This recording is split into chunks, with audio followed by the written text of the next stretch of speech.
परोपकार हा खूप मोठा गुण आहे, लक्षात ठेवा महाराजा. होता होईल तेवढा परोपकार केला पाहिजे माणसाने, लक्षात ठेवा. ईश्वराचा साक्षात्कार व्हायचा असेल तर. सांगतो इकडे लक्ष द्या.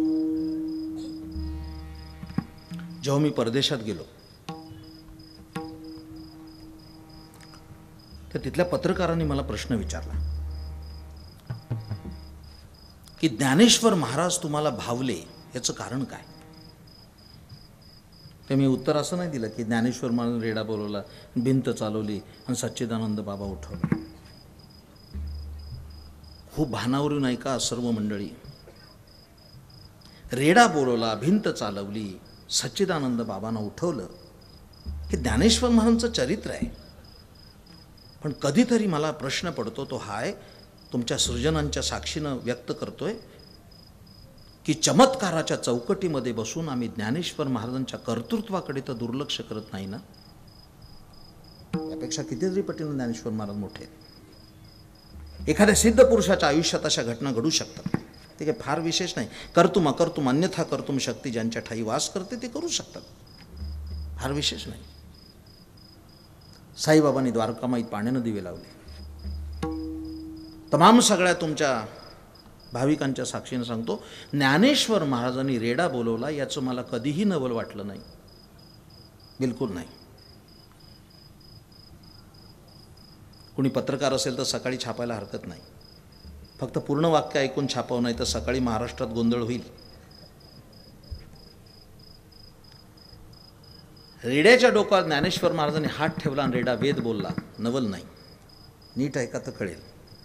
परत सांगतो, दुरुक्ती करतो आणि सांगतो. ज्ञानेश्वर महाराजांनी रेड्याच्या डोक्यावर हात ठेवला, रेडा वेद बोलला, नवल नाही. नसता बोलला तर नवल. काही कळतंय? ज्ञानेश्वर महाराजांसारख्या महापुरुषाचा हात लागला आणि तो बोलला नाही. बोललाच पाहिजे ना. बोलला नसता तर नवल झालं असतं, लक्षात ठेवा. पण ती घटना संपली पैठणात आणि ज्ञानेश्वर महाराज आळंदीच्या दिशेनं चालू लागले तेव्हा तो चतुष्पाद रेडा, काही काही लोकांना अजूनही पटत नाही. ज्ञानेश्वर महाराजांनी रेडा बोलवला हे अनेक रेड्यानं पटत नाही, अजूनही चालूच आहे ते. माझे सद्गुरू संत श्रेष्ठ धुंडा महाराज देगलूरकर हे तर म्हणाले, तो रेडा बोलवला का नाही माहिती नाही, आम्ही नव्हतो तेव्हा. तो रेडा बोलवला का नाही हे आम्हाला माहीत नाही, पण आमच्यासारखे हजारो रेडे त्यांनी बोलवले. हा काय ज्ञानेश्वर महाराजांचा कमी चमत्कार आहे? विशेष आहे ते. मी काय सांगतो ते ऐका. तो रेडा बोलला, ती घटना संपली आणि ज्ञानेश्वर महाराज आळंदीच्या दिशेनं जेव्हा निघाले तेव्हा तो 4 पायाचा रेडा ज्ञानेश्वर महाराजांच्या मागे आळंदीच्या दिशेनं चालू लागला. हे आश्चर्य आहे. म्हणजे 700 वर्षापूर्वी रेड्याला कळलं संताच्या मागे जावं, अजून माणसानं कळत नाही, हे नवल आहे. हे कधीतरी तुम्ही विचाराधीन मुद्दा ठेवला पाहिजे. अनुसरण कुणाचं करावं, अनुगमन कुणाचं करावं. मला जेव्हा प्रश्न आला तेव्हा मी सांगितलं, मायबाप श्रोते तुम्ही लक्ष ठेवा, मी सांगितलं ज्ञानेश्वर महाराज मला भावले ते एका कारणासाठी भावले. त्यांचं कर्तृत्व किती मोठं होतं की ज्ञानेश्वर महाराजांना वयाच्या 16व्या वर्षी 56 भाषा येत होत्या. हे त्यांचं सर्वात मोठं कौतुक आहे, लक्षात ठेवा. 56 भाषा. आमची एक मराठी अजून धड नाही.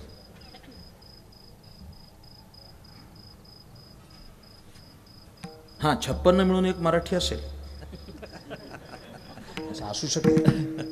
अनेक भाषांचं मिश्रण. विशुद्ध मराठी बोलणारी माणसं कदाचित हाताची बोटं सुद्धा जास्त असतील. एवढे आपण इंग्रज आलोय. इंग्रजीचा आश्रय घेतल्याशिवाय आमची मराठी संपन्न होऊ शकत नाही. आम्ही आमची मराठीची लक्तर वेशीवर टांगली, असा सांप्रत काळ आहे. ज्ञानोबानंतर सर्वात दुसरा मोठा माणूस महाराष्ट्रात झाला विनोबा. ज्ञानोबाला 56 भाषा येत होत्या आणि विनोबांना 22 भाषा येत होत्या. ही जगापेक्षा मोठी माणसं होती. काय लिहिलं विनोबाने? सुंदर लिहिलंय. परवाच एक पुस्तक वाचण्यात आलं माझ्या.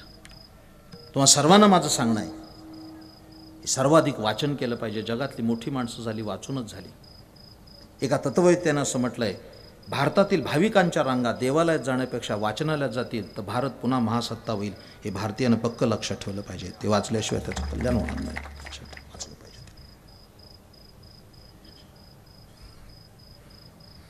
विनोबाने इतकं सुंदर लिहिलं आहे, आता काय सांगू. मला सांगायचा खूप उत्साह आहे, पण हे दुष्ट घड्याळ थांबायला तयार नाही. विनोबाने असं म्हटलं आहे, फारच सुंदर लिहिलं आहे, फारच सुंदर लिहिलं आहे, अप्रतिम लिहिलं आहे. भाषेचं कौतुक करावं तेवढं थोडं आहे. त्यातलं लालित्य, त्यातलं माधुर्य, त्यातलं साहित्य हे सगळं कौतुकास्पद आहे. विनोबाने असं लिहिलं आहे की भौगोलिकदृष्ट्या इंद्रायणी देहूकडनं आळंदीला वाहते, पण अध्यात्माची इंद्रायणी आळंदीकडनं देहूकडे वाहते. इतकं सुंदर वाक्य विनोबाच लिहू शकतात, लक्षात ठेवा. तो आशय कळणं सुद्धा सर्वसामान्याची गोष्ट नाही आहे, लक्षात ठेवा. ती भाषा कळणं, त्याची उंची कळणं ही अपूर्व आहे. ज्ञानेश्वर महाराज भावले आणि 56 भाषा येत होत्या. पण तमाम सगळ्यांना सांगतोय मी, उपकार या सदराखाली हे संतांनी केवढे मोठे उपकार केले. मायबाप श्रोते हो, ज्ञानेश्वर महाराजांना 56 भाषा येत असताना ज्ञानेश्वर महाराजांनी संस्कृतमध्ये असणाऱ्या गीतेचा अनुवाद मराठीमध्ये केला. हा मराठी भाषिकांवर केलेला सर्वात मोठा उपकार आहे आणि हा चंद्र सूर्यपर्यंत आपण लक्षात ठेवला पाहिजे. त्यांनी जर कानडी ज्ञानेश्वरी केली असती तर आम्ही काय मिळवलं असतं, आणि त्यांनी गुजराती ज्ञानेश्वरी केली असती तर ती महाराष्ट्राच्या वाटेलाच आली नसती. केली ती मराठीत केली. केली से मराठी गीता देवी, मोठा उपकार केला. उपकाराचं फल खूप मोठं असतं. तुम्ही त्याचा विचार केला तर लक्षात येईल. माझी सद्गुरू गोष्ट सांगायची, ते आठवली मला, मांडतो पुढे. इकडे लक्ष द्या. फार सुंदर गोष्ट आहे, छोटीशी गोष्ट आहे, पण खूप काही शिकवणारी गोष्ट आहे. एका शेताच्या बांधावर एक शेतकरी झाड लावत होता, अशी गोष्ट आहे. नुकताच पाऊस पडला होता, मृग नक्षत्राचे दिवस होते, आणि तो म्हातारा माणूस शेतावर झाड लावत होता.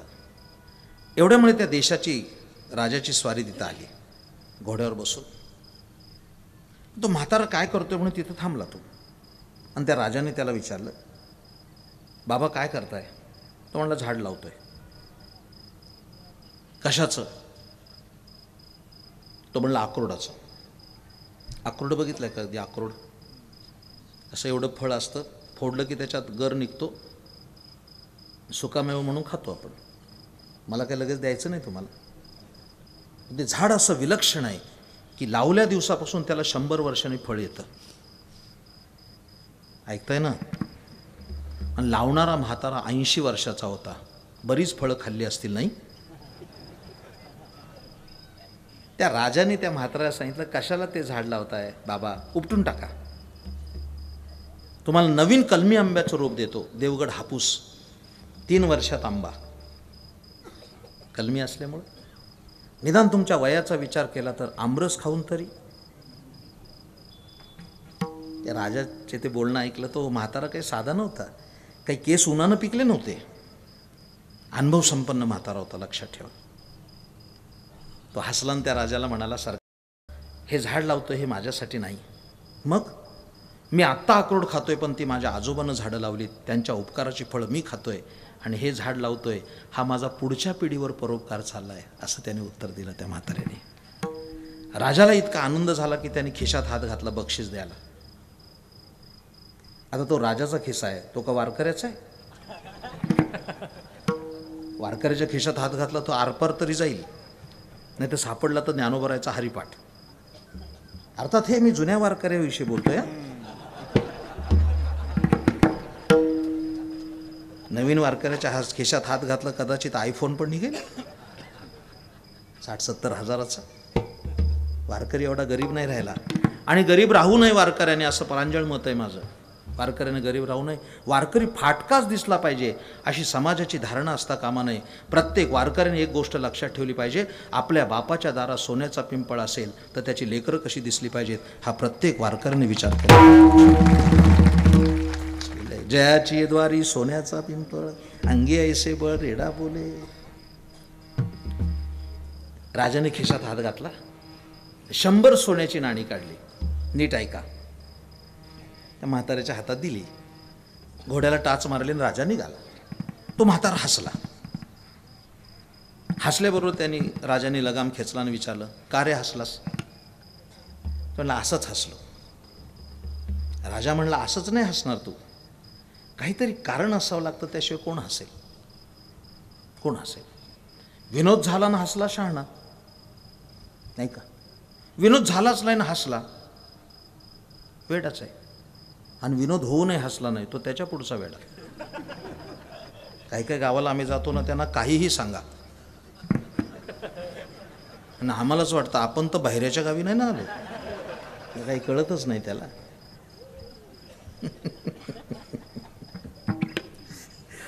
36 वर्षाचा अनुभव गाठीशे महाराज. का हसलास? असाच हसलो. म्हणजे असंच नाही हसणार. का हसलास ते सांग. मग त्या म्हाताऱ्या माणसानं त्याचं मनोगत सांगितलं. हसू नाही तर काय करू म्हणले. म्हणजे का हसला? अहो म्हणले हसू याचं आलं, हे झाड मी लावलं, याला 100 वर्षांनी फळ येईल का नाही येईल हे बघायला मी जिवंत असणार नाही, पण लावल्या लावल्या तर फळ आलं. 100 सोन्याची नाणी भेटली ना. राजाला एवढा आनंद झाला, त्याने दुसऱ्या खिशात हात घातला आणि पुन्हा 100 नाणी काढून दिली सोन्याची. घोड्याला टाच मारली आणि तो निघाला. तो म्हातारा परत हसला. यांनी लगाम खेचला. म्हणले आता का हसला? तो म्हणला सरकार जा, तुम्हाला कामधंदा पडलाय, गरिबाच्या काय नादी लागलाय? नाही नाही म्हणले, कारण सांगितल्याशिवाय जाणार नाही, तू पक्का इरसाल म्हातारा आहेस. असा नाही हसणार. का हसलास?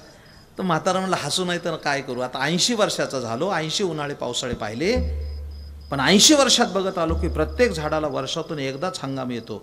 माझ्या या झाडाला 10 मिनिटात 2दा हंगाम आला, याचं आश्चर्य वाटलं. मला हसू.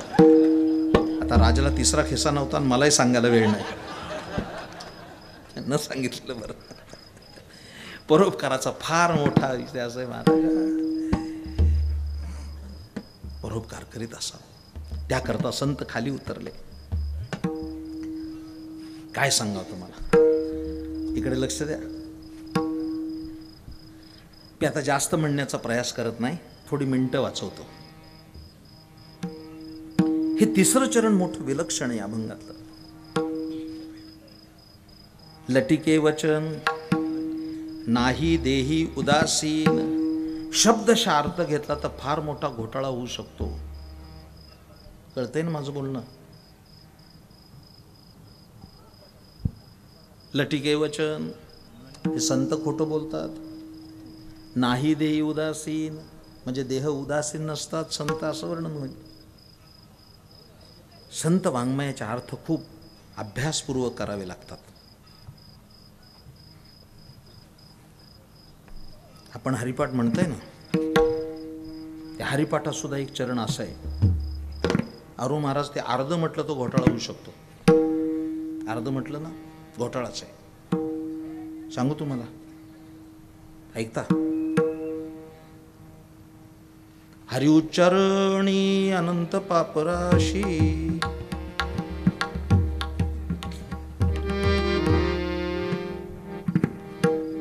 काही कळतंय? अर्धच म्हणायचं. हरि उच्चारणी अनंत पापराशी. बरं वाटतंय ना? बरं वाटतंय? हरीचा उच्चार केला असता अनंत पापराशी होतात.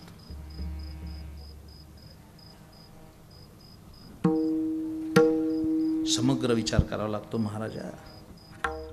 जातीला लयासी क्षण मात्रे, जातीला लयासी क्षण मात्रे, जातीला लयासी क्षण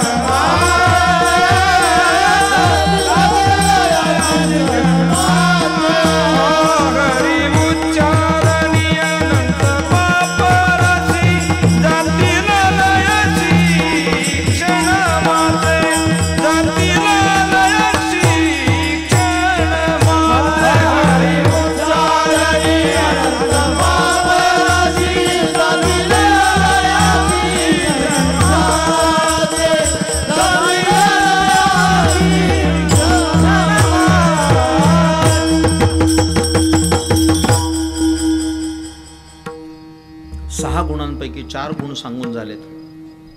1, अंतकरणामध्ये ओतप्रोत दया पाहिजे. 2, अंतकरणामध्ये परोपकारी वृत्ती पाहिजे. 3, खोटं नाही बोललं पाहिजे. 4, देहावर उदासीन असलं पाहिजे. 2 गुण राहिलेत. आधी भजन करूया आणि सर्वोत्तम 2 गुण आहेत ते शेवटी सांगतो. फार सुंदर गुण आहेत दोन्ही आणि ते सांगून मी समारोप करणार आहे. आणि अभंग का घेतला याचं गोपनीय जे विचार आहे तो शेवटी सांगणार आहे. सर्वांनी हाताने टाळी मुखानामचं भजन करा. उत्तरार्धामध्ये त्याचा विचार करतो. विठोबा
शेवटचे 2 गुण सांगतो.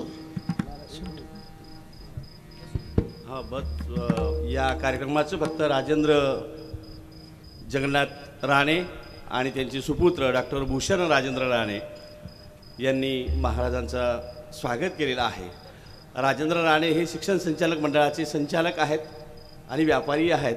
त्यांचे चिरंजीवांचे महाराजांनी जसं सांगितलं की वारकरी संप्रदायाच्या बाबतीत अतिशय चांगल्या पद्धतीने असलं पाहिजे. समुदायाच्या माध्यमातून महाराज हे नक्कीच तसं आहे. कारण इतरांचे मठाधिपती वगैरे हे जे आहेत ना, जेवढा आकाशात चेंडू उंच उधळतो तेवढ्याच गतीने तो खाली येतो, तसे ते तात्पुरत्या क्षणाचे असणारे पण सामाजिक परिवर्तन आणि प्रबोधनासाठी तुमचं हे चाललेलं आहे कामासाठी वारकरी संप्रदाय किती योग्य आहे, कितपत हा जनसमुदाय हा सर्वसामान्यांचा समुदाय आहे याचं तुम्ही 4 जे लक्षणं सांगितली त्याच्यानंतर 2 लक्षणं उरले. या 4 लक्षणांच्या पालनामध्ये जरी असेल तरी तो माणूस उच्चपदी जाऊ शकतो. तसं आमच्या राजेंद्र दादांचे हे चिरंजीव डॉक्टर भूषण राजेंद्र राणे हे निजामपूरसारख्या ग्रामीण भागात असताना यांच्या PhD झाल्यानंतर डॉक्टरेट झाल्यानंतर यांनी USA सारख्या ठिकाणी आपले शोध निबंध आवर्जून 8 दिवसापूर्वी वाचन झालं. आता याच्या पूर्वीच यांनी हे काम वारकरी संप्रदायाच्या आमच्या फिरत्या नारळाचा कार्यक्रम आमच्या निजामपूरच्या गावाला मिळाला आणि त्याची जबाबदारी स्वीकारताना खूप मेहनतीने आमचे राजूदादा मेहनत घेत होते. आणि हे सगळं काम करताना 8 दिवसापूर्वी जेव्हा हा निरोप आला अतिशय आनंद वाटला, फार बरं वाटलं. त्यासाठीच त्यांनी सांगितलं की माझ्या चिरंजीवला पण तिथपर्यंत येऊ द्या, महाराजांचं दर्शन घेऊ द्या म्हणून त्यांची. त्यामुळे सगळ्यांना सांगतो जय हरी. आनंद वाटला मला सुद्धा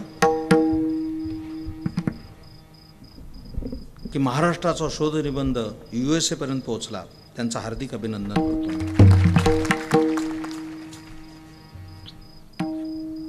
2 गुण राहिलेत. मधुरावाणी होठी तुका म्हणे वाव पोटी, हे ते 2 गुण आहेत. इकडे लक्ष द्या. आपली वाणी फार चांगली असली पाहिजे. अनेक महापुरुष पाहिलेत माझ्या डोळ्यांनी, अनुभवलेत. जर श्रद्धेय माऊलींना अनुभवलं मी. असे एक महासंत होते आणि ते होते भगवत पूज्यपाद संत डोंगरेजी महाराज. ज्यांचं दर्शन दुर्मिळ होतं पण त्यांच्या श्रीचरणावर बसून मी 3 वेळा भागवत महापुराण ऐकलं. ही माझी आयुष्यातली फार मोठी संपत्ती आहे. डोंगरेजी महाराज असं बोलत असत की आपल्या तोंडातून एखाद्याचं हृदय जळेल असा एखादा शब्द बाहेर पडला तर एक मंदिर जाळल्याचं पाप लागतं. खूप चांगलं बोललं पाहिजे माणूस. काही माणसं अशी मी पाहिलीत की वाक्य उच्चारताना आधी शिवी, मग मध्ये वाक्य, मग पुन्हा एक इरसाल शिवीन, मग फुल स्टॉप. इतकी शिवराळ माणसं आहेत, ठाई ठाई अनुभव आहेत त्याचे. हे मोबाईल नावाचं यंत्र आहे का नाही, मोबाईल नावाचं. तर आम्ही महाराज लोकांनी ठरवलं की फोन आला की इंग्रज आळल्यासारखं हॅलो नाही म्हणायचं, रामकृष्ण हरी, हरी ओम, जय हरी असं म्हणायचं. काही चूक आहे? वर्षापूर्वी मला एक फोन आला आणि तो नंबर अननोन होता म्हणून तो उचलला आणि रामकृष्ण हरी म्हणालो. काही चुकलं?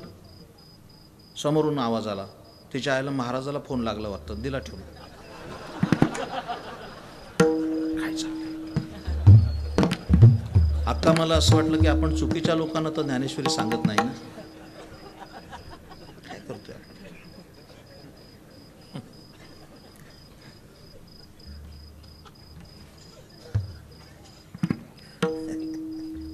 हे तुमच्या सगळ्यांना सांगतोय महाराज. सातारला खूप मोठा सप्ताह झाला. सातारला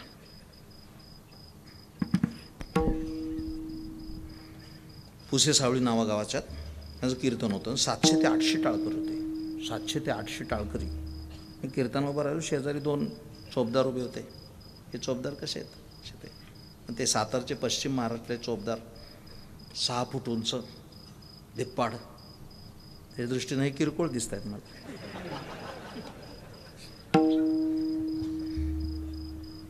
एक थोडक्यात सांगायची, काठी चांदीची असते ती हानवटीला अशी लागली होती. आणि तो चौबदार शेजारी उभा होता, जवळपास 80 वर्षाचा, माझ्या वडिलांसारखा उभा होता. आणि मी एक दृष्टांत सांगत होतो अतिशयोक्तीचा. आणि तो असा होता की एक राजा नाजूक होता. तो ऐकतोय म्हातारा शेजारी माझ्या.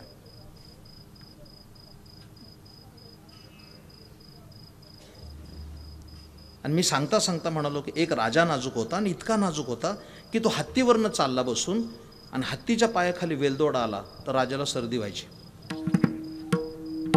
किती राजा नाजूक. पण मी जसाच म्हणालो की हत्तीवर बसलेला राजाचा हत्तीच्या पायाखाली वेलदोडा आला तर राजाला सर्दी व्हायची, आणि उत्स्फूर्तपणानं त्या चोपदाराच्या तोंडातून शब्द गेला, अर्धीच्या आयला. त्याला कळलंच नाही आपण कुठे आहोत, काय चाललंय. हे सगळे माझे मित्र आहेत, ह्या सर्वांना माहिती आहे माझा स्वभाव थोडा कडक आहे. हे चंदू महाराजांना माहिती आहे. वावगं ऊनं खपत नाही. त्या चोपदाराला वाटलं आता महाराज काहीतरी आपल्याला बोलणार, एवढ्या माणसात बोलणार. पण मी विचार केला आपल्या वडिलांसारखा आहे आणि या वयात सुद्धा काठी येऊन उभा राहिला आहे, हे विशेष आहे. मी काही बोललो नाही. मी फक्त म्हणलो, बाबा असं बोलू नाही, हे कीर्तन आहे, कीर्तनात असं बोलू नाही. त्याने असे हात जोडले. त्या चेहऱ्यावर मला कळलं त्याला गिल्टी फील झालं. हात जोडला आणि विनम्र भावानं म्हणाला, अहो बोलणारच नव्हतो, पण त्याच्या आईला चुकलंच. गोष्ट संपली माझी. ही आपली वाणी आहे महाराजा, असली वाणी आहे का गटार गंगा हे कळत नाही.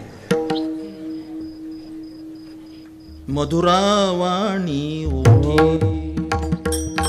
मधुरा वाणी ओठी,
शेवटचा गुण सांगतो.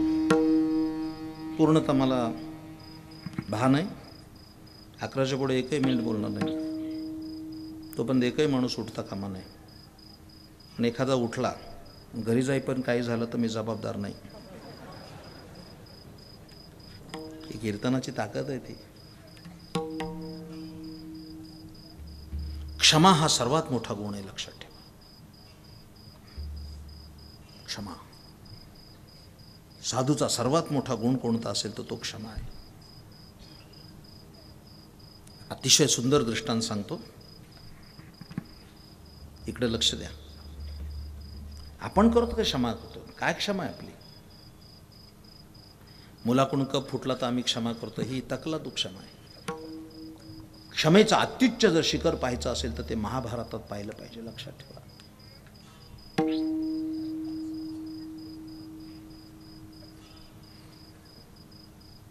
महाभारती युद्ध जे झालं असं युद्ध जगताच्या पाठीवर पुन्हा नाही झालं. 18 औक्षणी सैन्य युद्ध करत होतं. रक्ताच्या पाठच्या पाठ वाहिले. ते तरुण मुलं बसली, त्यांना मी अत्यंत चांगल्या पद्धतीनं प्रबोधित करणार आहे की वाटेल ते झालं तरी चालेल, पण एखाद्या सत्वशील स्त्रीचा अपमान नाही झाला पाहिजे आपल्याकडनं.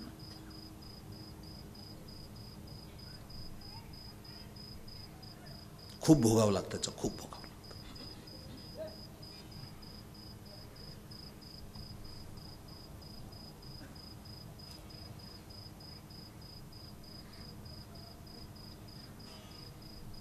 रणकंदन झालं. पण मी तुमच्याशी संवाद साधत होतो. द्रौपदीचं वस्त्रहरण झालं. त्या दुर्योधनानं आपला पितांबर बाजूला केला आणि या मांडीवर बैस म्हणाला सख्या भाऊजाईला. त्या भीमानं सांगितलं की आता त्याची मांडी फोडून टाकतो. द्रौपदीचे केस मोकळे होते. तिला सांगितलं केस बांधायचे नाहीत, याच्या रक्तानं केस माखेन तेव्हाच तू वेणी घालायची. तब्बल 13 वर्ष द्रौपदीने केस नाही बांधले. शेवट होत आला. 18 दिवस युद्ध झालं. त्या 17व्या दिवशी भीमाने आपला पण पूर्ण केला. दुर्योधनाची मांडी फोडली. विकलांग झालेला दुर्योधन शिबिरात आणून टाकला. आपल्या मित्राची ही दुर्दैवी स्थिती पाहून अश्वत्थामा शांत नाही बसला. अश्वत्थामानं रात्री जाऊन पांडवांच्या शिबिरात घुसला आणि 5ही पांडवांची मुंडकी कापून आणली. एका परातीत भरून त्याच्यावर शाल पांघरून तो आला. विकट हास्य करत म्हणाला, दुर्योधना दुर्योधना, आनंदोत्सव करा, शिबिरामध्ये आनंदोत्सव करा, रणभेऱ्या वाजवा, तुताऱ्या वाजवा. दुर्योधनाला कळलं नाही काय झालं. पांडव संपले. कौरवांचा विजय झाला. विकलांग जरी झाला होता तरी दुर्योधन अत्यंत लहानपणानं हसला. होणार नाही अश्वत्थामा. जोपर्यंत भगवान श्रीकृष्ण पांडवांच्या मागे तोपर्यंत त्यांच्या केसाला धक्का लागणार नाही, लक्षात ठेव. हे ते सुद्धा ओळखून होता तो.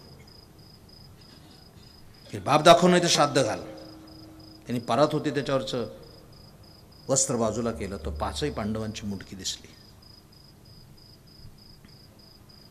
त्याकडे निरीक्षण परीक्षण करत पाहिलं आणि तो एवढा दुष्ट जरी होता त्याच्या घळाघळा डोळ्यातून अश्रू आले. म्हणले, अश्वत्थामा, अरे नराधमा, काय कृत्य केलंस? हे पांडव नाहीत. पांडवांच्या शिबिरात पांडव म्हणून तू कापून आलेली ही जी 5 मुंडकी आहेत ही पांडवांची नसून त्यांच्या मुलांची आहेत. द्रौपदीपासून झालेली 5 मुलं तू कापून आणलीस. उद्या सकाळी काय होईल युद्धभूमीवर याचा कधीतरी अभ्यास केला आहेस काय? भानावर आलेला अश्वत्थामा, आपल्याकडनं काय कृत्य घडलं? ती थाळी बाजूला ठेवली, गंगा तटाकी गेला, स्नान केलं, भस्माचे चट्टे ओढले आणि तो ध्यानस्थ बसला. सकाळी हाहाकार झाला. कर्णोपकर्णी बातमी द्रौपदीच्या कानावर जेव्हा आली तेव्हा द्रौपदी आकांत आंडव केला. तिने धिक्कार केला. तिने धिक गांडीव, धिक तुणी, धिक पार्थपाई, धिक्कार असो गांडीव धनुष्याचा, धिक्कार असो पार्थाचा आणि धक्कार असो त्याच्या तृणीयांचा. रडून रडून डोळे सुजले. कृष्णाचा धिक्कार केला तिने. भगवान कृष्ण तिथे आले. तिचं सांत्वन केलं. सांगितलं, तुझ्यासारखा मामा असताना भाचरं कापली जावीत याची तुला तरी लाज आहे काय थोडी? धिक्कार असो तुझ्या देवत्वाचा आणि धिक्कार असो बंधुप्रेमाचा. भगवंताला पण सहन झालं नाही ते. रथ जोडला, अर्जुनाला त्याच्यात घेतलं आणि गंगा तटाकी गेला. तिथं बसलेला तो अश्वत्थामा पाहिला आणि त्याने सांगितलं, त्या अश्वत्थाम्यानं ही लेकरं कापलीत मुसक्या बाण त्याच्या. आपल्या गांडीव धनुष्याने त्यांनी बाण लावला आणि त्याचा शिरच्छेद करणार, तेव्हा देवाने त्याला सांगितलं, तुझा एक मुलगा त्याच्यात मारलाय. द्रौपदीची 5 मुलं मारलीत. ती शासन करील त्याला काय करायचं ते. मुसक्या बांधून त्याला आणला. ज्यावेळेस भीमाला कळलं की यांनी आपली मुलं मारलीत, 1.25 खंडीची गदा घेऊन त्याच्या अंगावर धावला. तेव्हा देवानी त्याची गदा धरली आणि त्याला सांगितलं, तू नाही मारू शकत, याला काय शासन करायचं हे द्रौपदी करेल. द्रौपदीच्या समीप अश्वत्थामा उभा केला आणि त्याला सांगितलं, याने तुझी मुलं कापलीत, सांग याला काय शासन करायचं. उकळत्या तेळाच्या कढईत टाकायचं असेल तर टाकतो, कडेलोट करायचा तरी करतो, काळकूट विष आणून याला मारतो. हा जरी चिरंजीव असेल तरी मी कायदा बघेन, करतो अन्यथा करतो, शक्ती असल्यामुळे कायदा बदलेन, याला मृत्यूदंड देईल, सांग कसं मारायचं. रडून सुजले डोळे ते तिने वर पाहिलं आणि आपाद मस्तक त्या अश्वत्थाम्याला निहाळलं. आणि माझ्या सर्व माता भगिनीने हे वाक्य लक्षात ठेवलं पाहिजे. भारतीय स्त्रियांनी सोन्याच्या अक्षरात आपल्या हृदयामध्ये द्रौपदीचे उद्गार लिहिले पाहिजेत. द्रौपदीने त्यांना आपाद मस्तक निहाळलं आणि श्रीकृष्णाकडे बघून म्हणाले, कृष्णा मी सांगेल ते करशील? करीन म्हणाले. या अश्वत्थाम्याला मी क्षमा केले, सोडून दे. द्रौपदी म्हणाले, अश्वत्थामा सोडून दे त्याला. देवाला कळलं नाही की एवढं पापकृत्य केलं, याला सोडायचं कशा करता. आपल्या बहिणीला सांगितलं, असं मी त्याला सोडणार नाही, योग्य कारण असेल तर सोडेल. त्या द्रौपदीने जे वाक्य सांगितलंय ते रोमांचित करणार आहे. जगातली एवढी मोठी क्षमा करणारी दुसरी व्यक्ती माझ्या लेखी नसेल. इतकी सुंदर क्षमा, उच्चतम क्षमा एकट्या द्रौपदीने केली. तिने सांगितलं, हे कृष्णा याला सोडून दे, याला क्षमा केली. याचं कारण कोणतं असेल तर माझी 5 मुलं मारलीत, त्या 5 मुलांच्या दुःखानं मी रडते. आणि याला जर मारलं तर हेच दुःख त्याच्या आईला गौतमीला होईल. ते होऊ नये म्हणून याला सोडून दे. ही अत्युच्च क्षमा आहे, लक्षात ठेवा. अशी क्षमा कुणी करू शकणार नाही. ही क्षमा ज्यांच्याकडे असते त्यांना संत असं म्हणतात, लक्षात ठेवा. वावतरी उदंडची पोटी, वावतरी उदंडची पोटी, सिंधू आईसे जगदेती, काम क्रोधान सुटे मिठी, वरतरी वेठी रावळीती, क्रोधान सुटे मिठी, वरतरी वेठी रावळीती, काम क्रोधान सुटे मिठी, वरतरी वेठी रावळीती. 6 गुण सांगून झाले. समारोपाकडे चाललो मी. 1 दया, 2 परोपकार वृत्ती, 3 सत्य भाषण, 4 देही उदासीन, 5 मधुरवाणी आणि 6 क्षमा. हे 6 गुण ज्यांच्याकडे असतात ते संसारामध्ये धन्य आहेत. धन्यता 2 प्रकारची आहे. तेवढी सांगून जे काही टॉप सिक्रेट सांगायचं तिकडे जातो मी. एक धन्यता आहे, ती धन्यता आदरार्थी आहे. आणि दुसरी धन्यता आहे ती उपेक्षित आहे.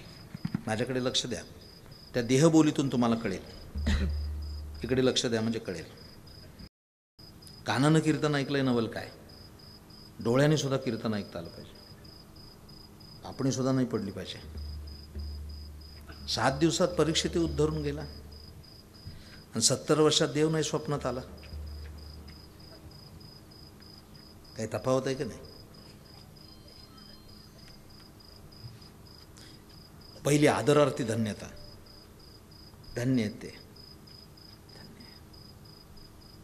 त्यांना देवाचा साक्षात्कार झाला, ही आदरार्थी धन्यता. आणि उपेक्षित धन्य इथं भेटलात, ही उपहासात्मक धन्यता आहे. या गुणांच्या आधारे कोण धन्य झालं? कोण धन्य झालं? धन्य तो निवृत्ती, धन्य तो सोपान, धन्य तो निवृत्ती, धन्य तो सोपान, धन्य तो निवृत्ती, धन्य तो सोपान, धन्य तो निवृत्ती, धन्य तो सोपान, धन्य हा विधान ज्ञान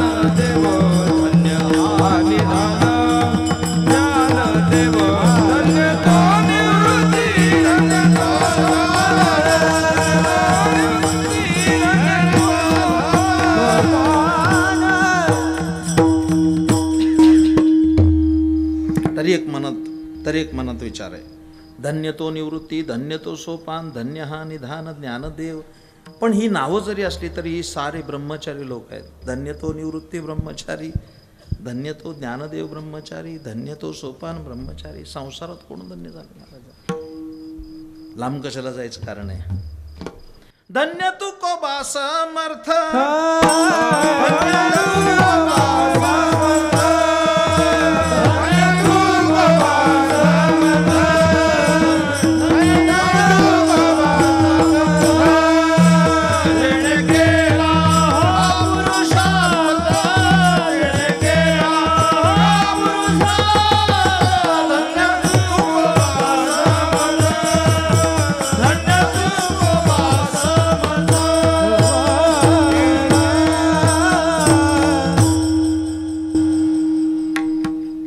समारोप करतो.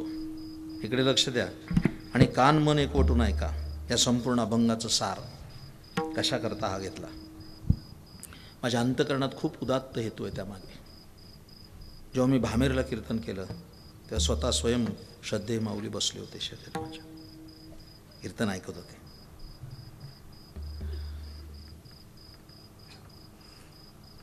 त्यांच्या निर्वाणानंतर त्यांच्या उत्सवात 10 दिवसाचं मी कीर्तन केलं. माझ्या एक डोक्यात फार मोठा विचार आला, तो कोणता असेल. आध्यात्मिक जीवन जगताना ज्ञानेश्वर महाराज धन्य झाले, निवृत्तीनाथ धन्य झाले, सोपान काका, गोरोबा, चोखोबा, सावतोबा हे सारे संत धन्य झाले, तुकोबाराय धन्य झाले.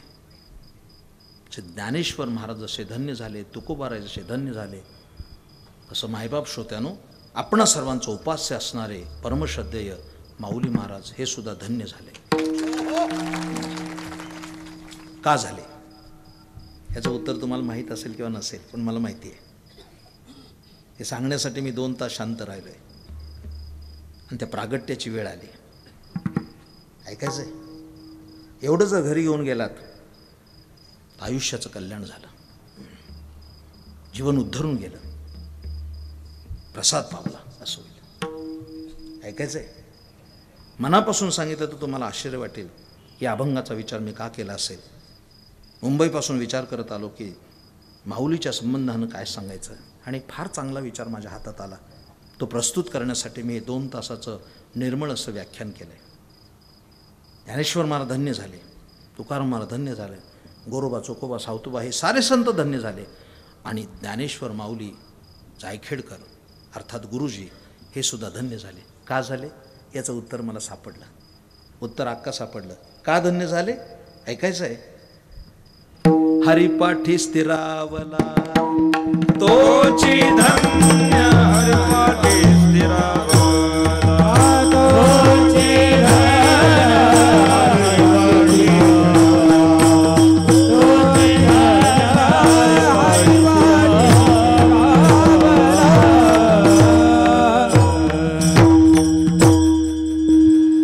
हे ते उत्तर आहे.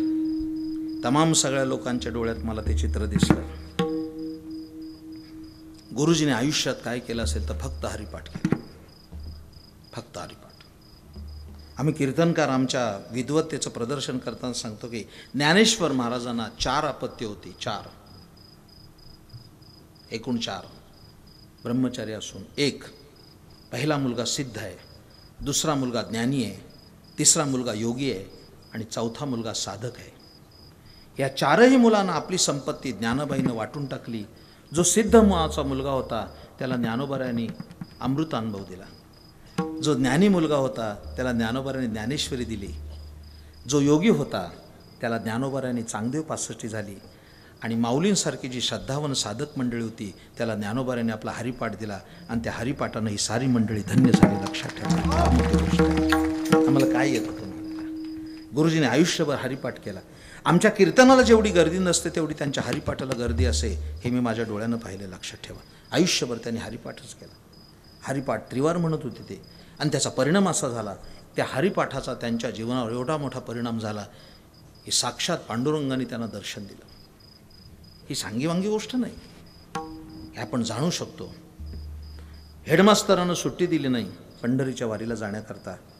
माऊलीने विचार न करता पंढरीची वारी केली. आणि आल्यानंतर प्रसाद घेऊन हेडमास्तरला गेले तेव्हा हेडमास्तरने सांगितलं की तुम्ही वारीला गेला नव्हतात, इथं तुम्ही काम करत होता. बरोबरच्या सगळ्या शिक्षकांनी सांगितले तुम्ही काम करत होता. मास्टरला साऱ्या सह्या होत्या आणि या सह्या करणारी कोण व्यक्ती होती? ती स्वयं पांडुरंग परमात्मा होता. गुरुजींच्या अनुपस्थितीमध्ये पांडुरंगाने सेवा केली, देव ऋणी केला गुरुजींनी, आणि त्याचा हा साक्षात्कार कोणता असेल? ज्ञानेश्वरीच्या भाषेत सांगायचं झालं तर, देखा साधको निघून जाय मागे पाऊलाची ओळ राय, ते तर ठाई ठाई होय आणि मादी. एखादा महापुरुष निजधामाला गेला, त्याच्या पावलाच्या खुणा ज्या असतात त्या खुणा अणुमा, लघिमा, गरिमा, महिमा अशा अष्टमहासिद्धी वास करत असतात. ती पावलं निजामपूरला लागली, इथं अष्टमहासिद्धी वास करतील असा हा सोहळा आहे. म्हणून या सर्वांना मी धन्यवाद अदा करतो. समारोप प्रसंगी तुम्ही सर्व एवढे लोक आलात. समारोप करताना संपूर्ण बृहन महाराष्ट्रातून लोक आलेत की माझ्या पाठीमागे असणारे सर्व वैष्णवजन, उत्तम वाजवणारे पखवाजपटू, उत्तम गाणारे गुणीजन, या सर्वांना धन्यवाद अदा करतो. निजामपूरच्या लोकांनी एवढी चोख व्यवस्था केली. मला आता शिस्तीचं दर्शन घडलं. निजामपूरच्या सर्व ग्रामस्थांना या उत्सवात ज्या लोकांनी आपलं योगदान दिलं त्या सर्वांना धन्यवाद देतो आणि जांभेकरांना शुभेच्छा देतो की पुढचा उत्सव त्यांनी अशाच तोलामोलाचा केला पाहिजे, त्यांच्याकडून अशाच स्वरूपाची सेवा माऊलींची झाली पाहिजे. त्यांना मी माझ्यातर्फे शुभेच्छा देतो. आणि समारोप करताना एक गोष्ट सांगतो, सगळ्यांना हात जोडून. माझ्या हातात अजून 3 मिनटं आहेत. वाईट खाऊ नका. समारोप प्रसंगी सांगतो, वाईट खाऊ नका, वाईट पिऊ नका. आता बरीच माणसं संध्याकाळी 6 नंतर पाऊले चालती, पंढरीची नाही म्हणालो मी अजून, दुकानाची वाट, इकडनं चांगला जातो आणि तिकडनं डुलतच येतो. वाईट खाऊ नका, वाईट पिऊ नका. आता तुम्हाला काय सांगू, एक कीर्तनातच आला पिऊन आणि माझ्या पाया पडायला आला. त्या चौदानं सांगितलं तिकडं जा, इकडे येऊ नको. तो तिथनंच ओरडायचा, मला महाराजांना प्रश्न विचारायचा आहे, मला महाराजांना प्रश्न विचारायचा आहे. मी त्याला म्हटलं इकडे येऊ दे, काय विचारायचं ते विचारू दे, नाही तर ही वाजती घंटा आहे, सकाळी गावभर सांगेल, रात्रीच्या महाराजाला काहीच येत नाही. तो आला ना माझ्या पाया पडला ना असा बघायला लागला. ते बघणंही विचित्र असतं, तुम्ही बघून बघा. पाया डॉक्टर म्हणलं प्रश्न विचारायचा आहे. म्हटलं विचार, काय पाहिजे, उत्तर देणार का? मलाच दमात विचारलं. मी म्हटलं आलं तर देईन, मला पण येत नाही सगळं. म्हटलं सावध असावं, तो आपल्यालाच विचारेल पहिल्या धारेची कुठं मिळते. पण काय वारकरी उत्तर देणार, आपल्या आयुष्यात कधी आपण तिकडे गेलो नाही. त्याने मला विचारलं तुम्हाला अगस्ती ऋषी माहिती आहे का? तर म्हटलं माहिती आहे, मोठे ऋषी होते. तो अगस्ती किती घोटात सागर प्याला? म्हटलं 3 घोटात प्याला. मग मी एका घोटात 9 सागर पिऊन आलो. तो मोठा का मी मोठा? म्हटलं तूच मोठा, तुझ्यापेक्षा कोण मोठा असेल. अशी बुद्धिभ्रष्ट झालेली माणसं. वाईट खाऊ नका, वाईट पिऊ नका, परस्त्री पाप नजरेनं पाहू नका. दररोज आंघोळ करा, तुळशीला पाणी घाला, एकादशीला उपवास करा, जय जय रामकृष्ण हरी मंत्र म्हणा, आळंदी पंढरची वारी करा आणि सुखानं संसार करा. आणि हे सारं करण्यासाठी गळ्यात तुळशीची माळ घाला, आपलं जीवन आनंदी होईल. ज्ञानेश्वर